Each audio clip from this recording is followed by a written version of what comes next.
Magaan. Hoy! Ready na sis, men? Apo. Ready na sis? Ayun, may tulak. Maglalakbay ako patungo sa kawalan upang amunin tong pangarap sa buhay at susuungin ko itong kadiliman.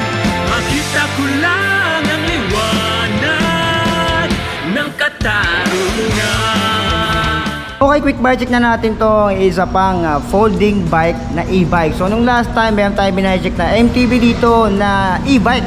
This time folding bike na electric bike naman ngayon mga alien. So yung frame nito is alloy mga alien. And yung battery niya, hulaan nyo kung nasaan. Syempre, tanong ko, sagot ko.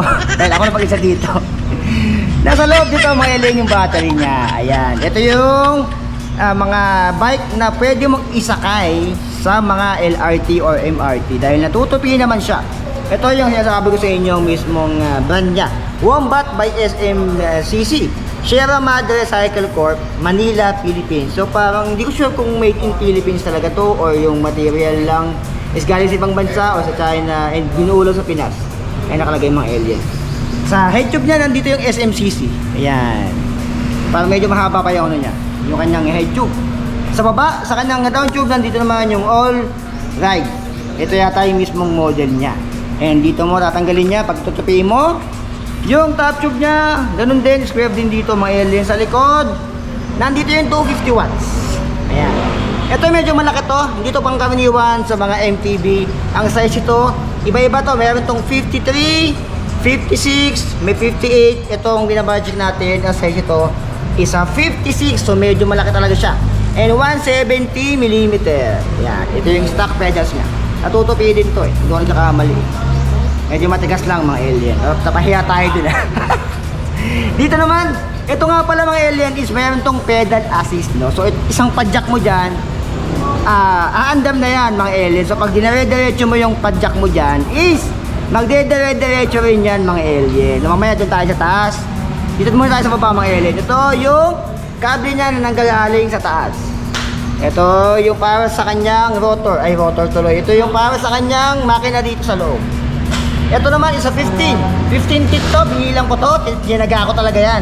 15 teeth. Ito naman is 56. So medyo malaki talaga siya dito. And dito isa sakto lang.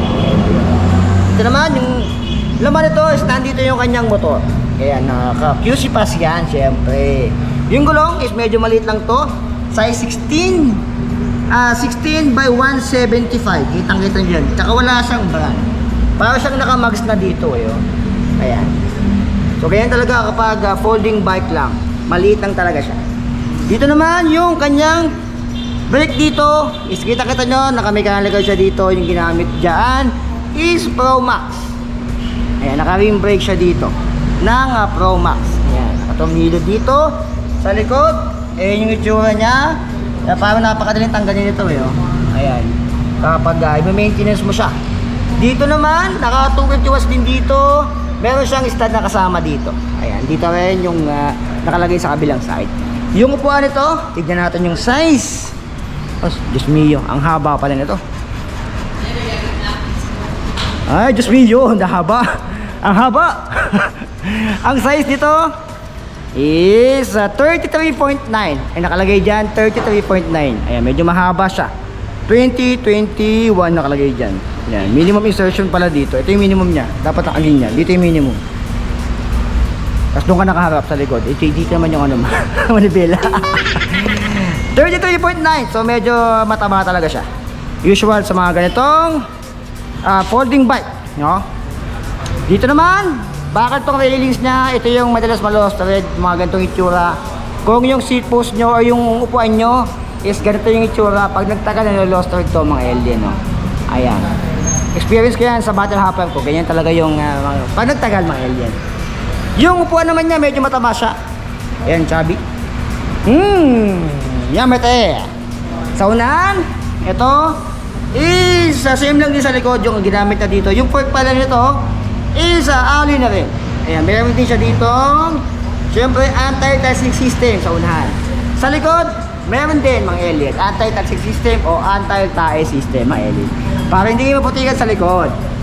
Ito yung kanyang pasukan ng hangin, hindi pa siya naka-prestable syempre.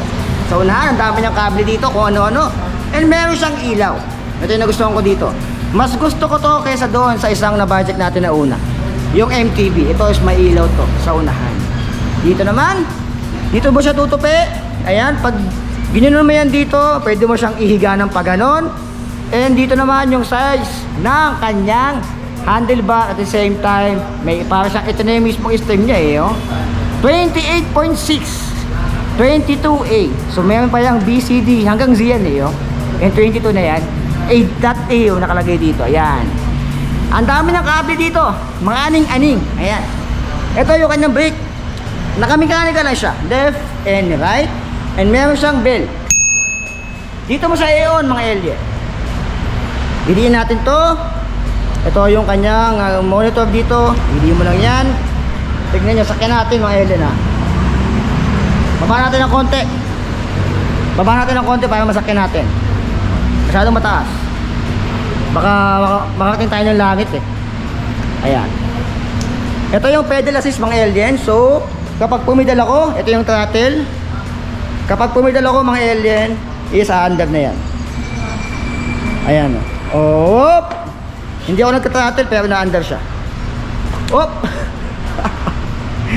Oh, butik na. Nakakatakot mga alien. Ayan, pero pwede din ako mag-throttle. Throttle. Okay, throttle. Ayan. So yun mga alien. Ito yung speed mo dyan. Ayan. Medyo nakalayo tayo dun ah. Doon tayo galing oh. So balik muna tayo doon. Throttle lang konti. Ang hirap ng one hand, Dago Vlog. So ayan mga alien. Ito yung kanyang screen, napaka basic screen lang siya. Kasi off mo siya. Meron tong limang ayan 5 siya. 1, 2, 3, 4, 5. Ayan. 5 gear mga alien, para lang siyang motor. Meron siyang 5 gears. Off natin. Di natin kapag i-off. Ayan, so sabi ko nga sa inyo, meron siyang pedal assist. Isang padjak mo lang. Kapag ito ginamit ko, sabihin natin, pag inahon mo to doon sa black wall, isang padjak mo, naandun ka na sa langit.